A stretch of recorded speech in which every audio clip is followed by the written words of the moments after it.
Bismillahirrahmanirrahim. Assalamualaikum warahmatullahi wabarakatuh. Perkenalkan, saya Muh Nur Rahim Maksum, dosen program studi Pendidikan Agama Islam, Fakultas Agama Islam Universitas Muhammadiyah Surakarta. Pada kesempatan ini, saya akan menyampaikan mata kuliah yang saya ajarkan, yaitu tentang pendidikan sejarah peradaban Islam. Mata kuliah ini diberikan kepada mahasiswa semester 5 dengan beban 3 SKS. Mata kuliah pendidikan sejarah peradaban Islam merupakan salah satu mata kuliah utama pada kompetensi khusus Prodi Pendidikan Agama Islam FAI UMS. Hal ini diwujudkan untuk mewujudkan salah satu profil Prodi Pendidikan Agama Islam, yaitu menjadi pendidikan agama Islam PAI dan atau Islam Kemuhammadiyahan dan Bahasa Arab tingkat SMP dan SMA sederajat. Fokus kualifikasi mata kuliah ini adalah mahasiswa mampu mendesain sampai dengan tahapan mengelola pembelajaran PAI untuk jenjang SMP dan SMA sederajat, yang meliputi mengelola pembelajaran tentang sejarah peradaban Islam dari periode klasik, periode pertengahan, dan juga periode modern. Mata kuliah ini akan memberikan pembekalan kepada mahasiswa berkaitan dengan cara mendesain pembelajaran sejarah peradaban Islam, baik dari menyiapkan materi, tujuan, metode, strategi, dan juga evaluasi pembelajaran. Secara mudah, struktur mata kuliah ini dibagi menjadi 3. Yang pertama adalah menyiapkan materi pembelajaran sejarah peradaban Islam, selanjutnya menyusun perangkat pembelajaran sejarah peradaban Islam, dan juga praktik micro teaching pembelajaran sejarah peradaban Islam. Untuk mempermudah proses perkuliahan, maka terdapat 3 referensi utama. Yang pertama Badri Yatim untuk sejarah peradaban Islam, selanjutnya Zaini Hisham untuk strategi pembelajaran aktif, dan juga kita gunakan buku dari Triyanto 2010 tentang mendesain model pembelajaran inovatif progresif. Selanjutnya berkaitan dengan capaian pembelajaran mata kuliah, berkaitan dengan itu yang pertama adalah mahasiswa mampu menguasai teori keilmuan sejarah peradaban Islam dari periode klasik, pertengahan, dan juga modern. Untuk capaian pembelajaran mata kuliah yang kedua adalah mahasiswa mampu mendesain pembelajaran aktif sejarah peradaban Islam berbasis teknologi dan juga informasi pada jenjang SMP dan juga SMA sederajat. Selanjutnya berkaitan dengan CPMA ketiga adalah mahasiswa mampu mengelola pembelajaran PAI dan ISMUBA pada jenjang SMP sederajat dan SMA sederajat. Selanjutnya dari sub atau dari CPMK tersebut diturunkan menjadi beberapa sub CPMK. Untuk sub CPMK yang pertama adalah mahasiswa mampu menganalisa secara mendalam peradaban Islam baik pada masa atau periode klasik, periode pertengahan, dan juga periode modern. Untuk hal yang mendasar dan harus disiapkan berupa materi pembelajaran. Selanjutnya yaitu berkaitan dengan sub CPNK yang kedua adalah mahasiswa mampu menjelaskan macam-macam strategi pembelajaran aktif. Selanjutnya adalah mahasiswa mampu mendesain tujuan pembelajaran dan indikator pencapaian kompetensi berdasarkan standar kompetensi lulusan dan juga kompetensi dasar. Selanjutnya, mahasiswa mampu mendesain media, bahan, dan sumber pembelajaran. Selanjutnya juga diharapkan mahasiswa mampu mendesain langkah-langkah pembelajaran meliputi kegiatan pendahuluan, kegiatan inti, dan juga penutup. Selanjutnya adalah mahasiswa mampu mendesain evaluasi pembelajaran baik ranah afektif, kognitif, dan juga psikomotor. Sub CPMK ini diperuntukkan tadi untuk meningkatkan kemampuan mahasiswa dalam menyusun perangkat pembelajaran itu sendiri. Selanjutnya, sub CPMK dari CPMK yang ketiga adalah mahasiswa mampu melaksanakan micro teaching secara langsung di kelas, dan juga mahasiswa mampu melakukan evaluasi dari praktik micro teaching teman sejawatnya. Selanjutnya, berkaitan dengan teknis perkuliahan, perkuliahan mata kuliah pendidikan sejarah ini dilaksanakan secara luring, tentu tetap menggunakan dan memanfaatkan learning management system, dalam hal ini adalah SPADA UMS. Selanjutnya, penyampaian dalam mata kuliah ini akan menggunakan metode ceramah dan menggunakan diskusi kelompok serta strategi active learning lainnya. Interaksi dalam kelas, tanya jawab yang akan dikembangkan sehingga menimbulkan interaksi dan juga self learning dalam diri mahasiswa. Selanjutnya juga diberikan tugas melalui LMS pada UMS untuk selanjutnya dapat dilanjutkan diskusi-diskusi di luar kesempatan perkuliahan.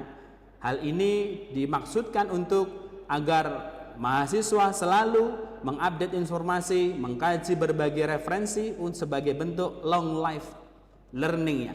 Selanjutnya berkaitan dengan penilaian. Penilaian terdiri dari beberapa hal. Yang pertama adalah interaksi dan keaktifan mahasiswa. Hal ini dibebankan dengan skor 15%, tugas dengan beban 15%, UTS dengan beban 30%, UAS dengan beban 40%. Baik, kurang lebih itu gambaran mata kuliah sejarah peradaban Islam. Selanjutnya mari kita ikuti dan mari bersama kami masuk ke dalam kelas untuk mengajarkan mata kuliah pendidikan sejarah peradaban Islam secara langsung, khususnya pada materi keempat, yaitu tentang strategi pembelajaran aktif. Terima kasih. Mari. Baik, teman-teman semua sudah siap? Sudah. Silahkan dirapikan tempat duduknya. Hal-hal yang sekiranya dapat mengganggu konsentrasi silahkan bisa disimpan terlebih dahulu. Gitu ya. Baik, teman-teman semua, kita mulai pembelajaran kita hari ini. Bismillahirrahmanirrahim. Assalamualaikum warahmatullahi wabarakatuh. Waalaikumsalam warahmatullahi wabarakatuh. Baik, hamdan wa syukranillah, summa salatu wassalamu ala rasulillah wa ala alihi wa ashabihi wa mawalah amma ba'd. Selamat pagi semuanya. Pagi. Sehat semuanya ya? Alhamdulillah. Sudah sarapan? Belum? Oke, alhamdulillah. Baik teman-teman semua, alhamdulillahirabbil alamin, Allah berikan kita kesempatan untuk dapat berjumpa di pagi hari ini untuk melanjutkan pembelajaran kita tentang mata kuliah sejarah pendidikan, sejarah peradaban Islam. Baik, teman-teman semua, sebelum kita memasuki perkuliahan kita, alangkah baiknya kita mulai perkuliahan kita pada pagi hari ini dengan bersama-sama membaca doa agar perkuliahan kita hari ini diberikan Allah kelancaran, kesuksesan dan juga keberkahan. Berdoa, bersiap, mulai. Bismillahirrahmanirrahim.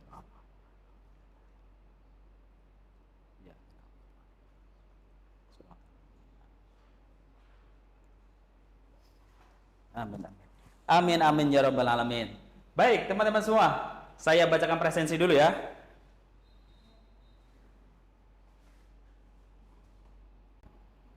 Baik, yang saya panggil namanya bisa bilang hadir ya. Mas Abdurrahman, Akbar Syifa Nursyam, baik. Muhammad Hishamuddin, baik. Sandi Abesina, ya. Lilin, Muhammad Ikmal, Alif Surya, Muhammad Hajid, oke. Sita Sukmawati, baik.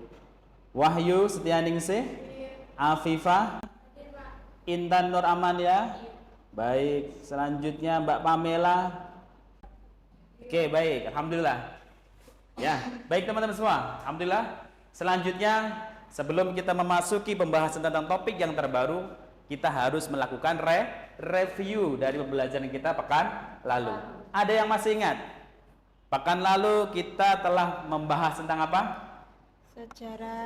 Sejarah Sejarah peradaban Islam pada masa Pertengahan, klasik, pertengahan, dan juga modern.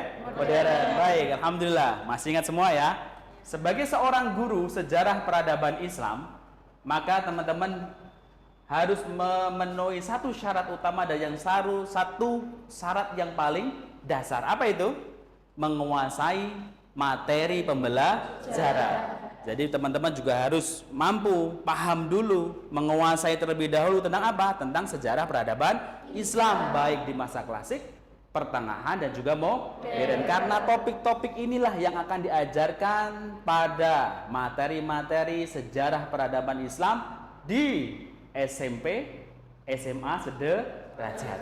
Begitu teman-teman ya. Oke, jadi teman-teman semua, strategi pembelajaran yang kita akan gunakan adalah sebuah strategi yang kekinian. Ya, sebuah strategi yang kita sebut sebagai active learning atau strategi pembelajaran aktif. Gitu ya. Baik, kita coba ilustrasikan kenapa sih? Jadi, kenapa sih kita harus membicarakan tentang strategi setelah kita menyiapkan materi? Maka, teman-teman semua perlu dipahami bersama bahwa tujuan dari pembelajaran kita hari ini adalah setelah pembelajaran hari ini diharapkan mahasiswa dapat memahami urgensi dari penggunaan strategi aktif learning. Yang kedua adalah mahasiswa dapat memahami dan juga menjelaskan, mendeskripsikan apa sebenarnya yang dimaksud dengan konsep strategi aktif learning. Yang ketiga adalah diharapkan juga setelah pembelajaran ini adalah teman-teman mahasiswa nantinya mampu memilih strategi aktif learning yang tepat, yang efektif untuk digunakan dalam micro teaching selanjutnya dalam kelas ini. Begitu ya. Jadi nanti kita akan coba menggali itu semua. Baik, teman-teman semua, kita mulai dari penjelasan hal yang sangat kalian senangi. Wah, yang sangat kalian biasanya inginkan di pagi hari. Apa ini? nasi goreng. Cocok sekali kalau di pagi hari ya. Luar biasa dengan toppingnya yang sangat kaya dan warna-warni, sangat menarik sekali. Habis itu ada yang nasi goreng juga tapi dengan tampilan yang lebih sederhana. Ada juga yang realita yang kita makan setiap hari. Ya seperti ini, yang realitanya seperti ini aslinya ya. Kalau atas jarang-jarang. Baik teman-teman semua, kira-kira kalau dihidangkan ya 3 nasi goreng ini di hadapan teman-teman, kira-kira pilih yang mana? Yang kenapa? Karena belum dirasain aja sudah enak dulu Pak dilihat ya. Walaupun cuma gambar juga ya kan. Nah, baik teman-teman semua, ini adalah ibarat tadi. Bagaimana seorang guru itu membawakan sebuah nasi goreng ini ibarat materi pembelajaran sejarah. Bagaimana dia menyajikan nasi goreng, menyajikan sebuah materi sejarah peradaban Islam di dalam kelas agar rasanya itu serasa yang atas. Ya, jangan sampai seorang guru masuk kelas tapi rasanya yang bawah. Dilihat aja sudah enggak menarik. Itu yang nantinya dapat dirasakan oleh seorang siswa. Tentu siswa kita juga akan memilih untuk menerima dan mendengarkan sebuah materi yang rasanya semenarik gambar yang pertama. Bisa dipahami ya? Baik, teman-teman semua, hal ini agar kita dapat menyajikan materi serasa gambar yang pertama, maka apa yang dibutuhkan? Yang dibutuhkan adalah ini tadi. Apa ini? Cara, strategi, ya, bahan-bahan, media, apa alat apa yang digunakan, ya kan? Bumbunya apa saja, komposisinya, betul nggak? Takarannya seberapa banyak, ya nggak? Terus kapan masukin nasi yang pas? Oh, ketika bumbu itu masih sudah harum dan macam-macamnya, begitu kan? Nah, artinya apa teman-teman? Ternyata untuk menyajikan nasi goreng yang baik itu juga memerlukan strategi yang luar biasa baiknya juga. Maka dari itu sama. Untuk menyajikan materi pembelajaran tentang sejarah peradaban Islam, maka diperlukan strategi yang menarik juga agar tadi materi kita juga termasuk materi yang menarik dan disukai oleh siswa kita. Baik, selanjutnya teman-teman semua. Ini strategi, ini pentingnya urgensinya dari strategi itu sendiri. Selanjutnya, Nah, tapi ternyata strategi ini tidak juga dapat berjalan begitu saja, berjalan sendiri. Seorang koki dihadapkan dengan berbagai macam bahan, ternyata hasilnya juga akan berbeda jika koki lain yang menjalankannya. Bisa dipahami? Artinya teman-teman semua, ya, macam-macam strategi pembelajaran sudah ada dan sudah kita ketahui, begitu kan?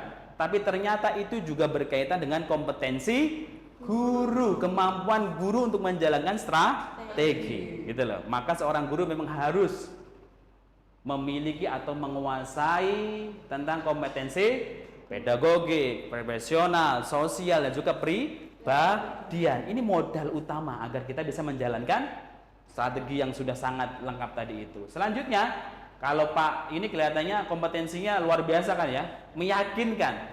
Tapi kalau yang bawah ini, nah ini ibu-ibu yang insya Allah juga lumayan meyakinkan, begitu ya.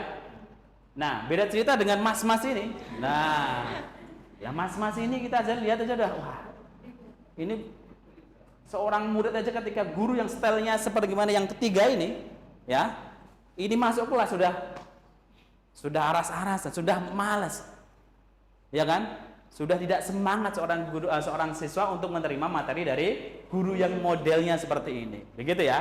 Baik, selanjutnya teman-teman semua ada hal yang sangat mempengaruhi dari kompetensi dan juga niat dari seorang guru itu. Apa itu? Nah, bentar, ini menu ya. Jadi materi kita itu ibarat menu makanan ini. Oke, selanjutnya cara memasak itu ibarat strategi pembelajaran, dan juga koki itu ibarat diri kita yang nantinya mengajarkan materi dalam kelas sebagai seorang koki. Nah, hal ini dimotori dengan energi yang paling dasar. Apa itu? Ruh, hati, niat. Ya. Jadi motivasi seorang guru masuk ke kelas itu apa? Itu adalah motor utama. Bagaimana mewujudkan seorang guru yang baik, melahirkan strategi yang efektif, dan juga akhirnya menyajikan materi yang mudah dan sangat nyaman diterima oleh siswa. Oke, baik. Begitu ya teman-teman semua. Materi itu penting. Udah, penyiapan materi itu penting. Tapi ternyata walakinat thoriqatu, tapi cara mengajar, strategi mengajar itu jauh lebih penting daripada materi itu sendiri. Selanjutnya, benar, cara itu penting, strategi mengajar itu penting. Tapi ternyata kita tahu di sini walakinnal mudarris, tetapi seorang guru itu jauh lebih penting dari strategi itu sendiri. Oke, yang selanjutnya terakhir, waruhul mudarris ahammu min mudarris nafsi. Atau seorang ataupun jiwa dari seorang guru itu jauh lebih penting dari guru itu sendiri. Bisa dipahami ya? Baik, teman-teman semua. Jadi active learning itu ibaratnya seperti ini, di gambar ini, ya kan? Nah, siswanya belajar, merenungkan, mencari informasi, merumuskan, begitu ya. Jadi mencari informasi tentang sejarah peradaban Islam dari berbagai macam sumber. Selanjutnya gambar ini apa? Sama, dia juga membaca buku, mencari informasi, menyimpulkan. Selanjutnya apa ini? Siswa itu aktif berdiskusi dalam kelompok, menyampaikan pendapatnya dalam kelompok dan juga antar kelompok. Gurunya ngapain di sini? Gurunya tadi disampaikan Mas teman kita, apa itu?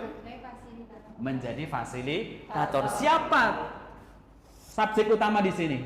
Murid. Gitu ya. Bisa dipahami? Oke, baik.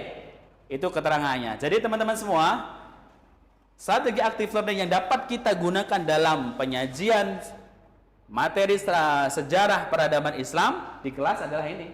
Ya, bahwa active learning itu adalah sebuah bentuk pelaksanaan pembelajaran yang memposisikan sang didik sebagai pelaku utama dalam pembelajaran. Selanjutnya mengajak sang didik untuk belajar secara aktif. Selanjutnya apa tadi? Menggunakan otak dalam proses menemukan ide pokok, memecahkan masalah, mengaplikasikan apa yang mereka sudah pelajari. Diajak praktek, diajak terjun ke lapangan, meninjau langsung situs-situs sejarah. Jadi kita ajak teman kita atau murid-murid kita mengunjungi sejarah-sejarah yang berkaitan dengan sejarah peradaban Islam, khususnya yang ada di Indonesia. Gitu ya, diajak secara langsung. Ini loh bukti bahwa ternyata Islam sudah masuk di Indonesia abad sekian bla bla bla. Oke ya. Dengan itu mereka akan lebih memahami dengan mudah dan juga mendalam informasi yang kita sampaikan. Selanjutnya, pembelajaran yang melibatkan semua potensi peserta didik, baik mental juga fisiknya. Nah, betul kan? Memfungsikan seluruh panca indranya dan juga jiwanya. Jadi kalau terjun ke lapangan itu biasanya tidak hanya indranya, tapi juga perasaannya. Betul nggak? Sebagaimana kalau kita ke Mekah, melihat langsung situ sejarah peradaban Islam, Ka'bah, Madinah dengan peradaban yang dibangun oleh Nabi kita, Nabi Muhammad. Di samping kalau kita hanya belajar teori masih biasa saja rasanya. Tapi kalau kita langsung ke sana, wah, itu rasanya luar. Ternyata begini sebuah peradaban yang saat itu dibangun oleh Nabi kita, Nabi Muhammad. Begitu ya? Itu dia. Baik, teman-teman semua. Selanjutnya, nah ini dia tadi yang disampaikan Mas. Kita memposisikan guru hanya sebagai fasilitator dalam belajar, bukan sebagai subjek utama. Selama ini yang terjadi apa? Gurunya sebagai subjek utama, siswanya hanya dipandang sebagai ya tadi orang yang tidak bisa berpikir secara mandiri, harus dicekoki terus-terusan. Bisa pahami ya? Baik, selanjutnya.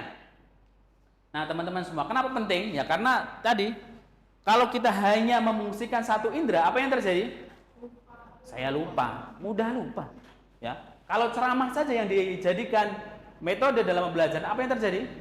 Lupa. Kalau PPT saja yang disajikan, apa? Hanya sebatas ingat saja. Paham nggak? Selanjutnya, nah baru ini dia yang efektif. Apa itu? Apa yang saya lakukan, saya paham.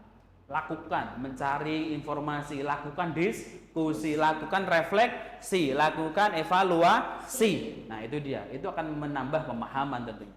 Kita akan sedikit membahas tentang strategi-strategi. Jadi kita akan sedikit mempelajari macam-macam strategi aktif learning. Begitu ya. Nah di sini akan saya bagi menjadi 3 kelompok untuk dapat mendiskusikan tentang ada 3 strategi aktif learning yang teman-teman nantinya bisa bahas dan diskusikan di dalam kelompok masing-masing. Apa yang dibahas dalam diskusi kelompok? Yang pertama adalah kegunaan strategi, yang kedua adalah langkah-langkah pelaksanaannya, yang ketiga adalah kelemahan dan kelebihan strategi. Bisa dipahami teman-teman? Silahkan mencari informasi dari sumber yang sudah saya share, dari referensi-referensi yang sudah kita miliki, dari buku wajib yang harus teman-teman miliki ya. Dan selanjutnya bisa dirumuskan beberapa informasi tersebut. Bisa dimulai? Ya, silahkan bisa dimulai dan dipimpin oleh ketua kelompok masing-masing. Baik, apakah sudah selesai? Sudah ya? Saya kira cukup untuk diskusinya. Selanjutnya kita akan masuk pada step berikutnya, yaitu adalah presentasi resume di depan kelas atau di tempat masing-masing ya, presentasi. Jadi saya minta salah satu dari perwakilan kelompok masing-masing untuk dapat mempresentasikan beberapa hal yang sudah digali dalam kelompoknya. Siapa yang sudah siap terlebih dahulu? Angkat tangan. Kelompok siapa ini? Yuk. Oke, baik. Silakan, Mbak. Assalamualaikum warahmatullahi wabarakatuh. Waalaikumsalam. Saya di sini akan mempresentasikan hasil diskusi dari kelompok saya, yaitu mengenai strategi question student gap.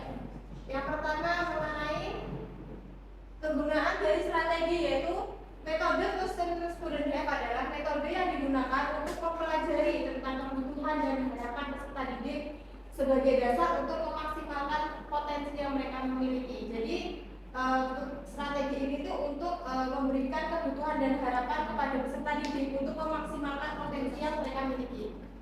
Kemudian untuk langkah-langkah yang pertama itu guru membagikan potongan kertas kepada siswa. Setelah membagikan potongan kertas, kemudian siswa menuliskan satu pertanyaan mengenai materi yang mereka tidak pahami. Kemudian yang ketiga, peserta didik itu memutar pertanyaan itu ke teman sebelahnya sesuai dengan seperti searah jarum jam.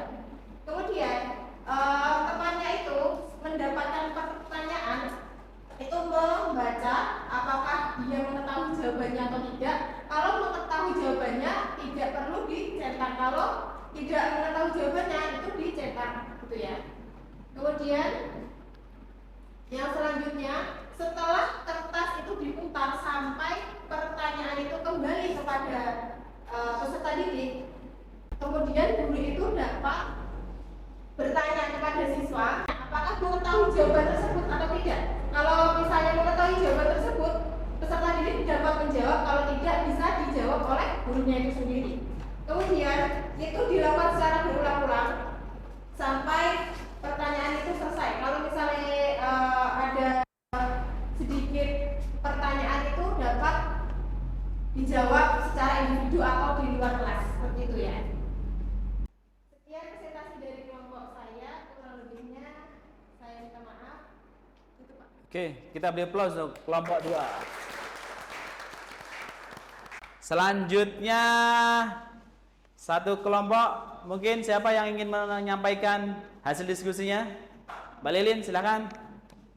Oke. Assalamualaikum warahmatullahi wabarakatuh. Waalaikumsalam warahmatullahi wabarakatuh. Oke teman-teman, di sini saya perwakilan dari kelompok 1 akan menyampaikan hasil diskusi mengenai metode true or false, yaitu kegunaannya untuk menumbuhkan rasa kerjasama tim, yaitu berbagi pengetahuan secara langsung. Ya, seperti itu. Nah, langkah-langkahnya gimana? Langkah-langkahnya itu buatlah pernyataan pernyataan dengan materi yang telah dipelajari. Nah, pernyataan tersebut terdapat 2, yaitu benar dan salah. Nah, itu kemudian menggunakan metode. Metodenya itu sesuai dengan tujuan pembelajaran kita.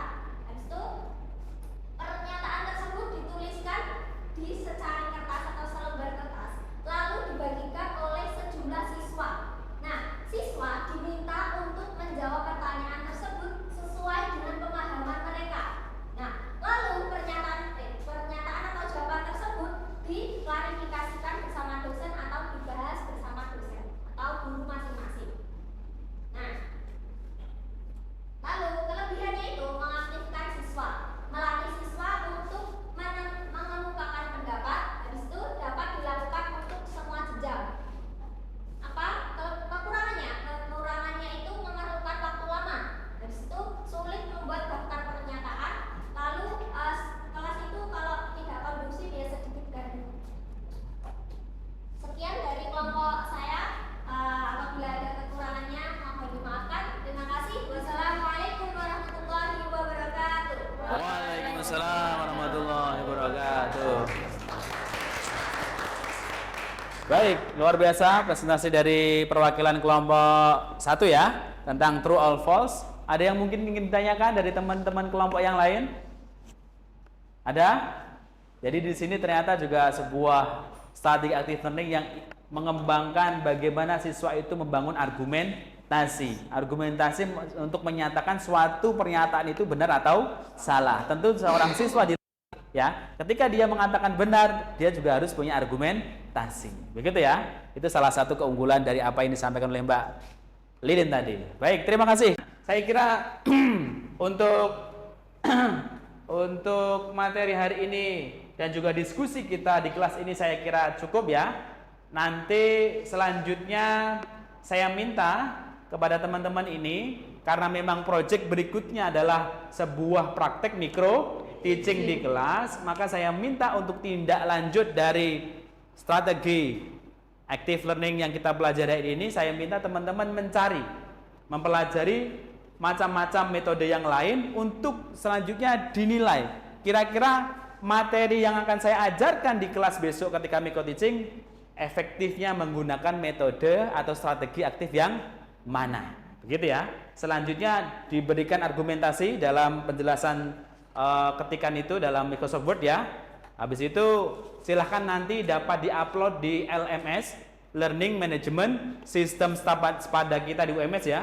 Kita gunakan itu nantinya untuk saya berikan komentar untuk berkaitan dengan pilihan metode yang kalian pilih berkaitan dengan setiap materi itu sendiri. Begitu teman-teman semua? Ya, terima kasih. Al-afu minkum, kita hadir di sini dengan bersama-sama membaca alhamdulillah.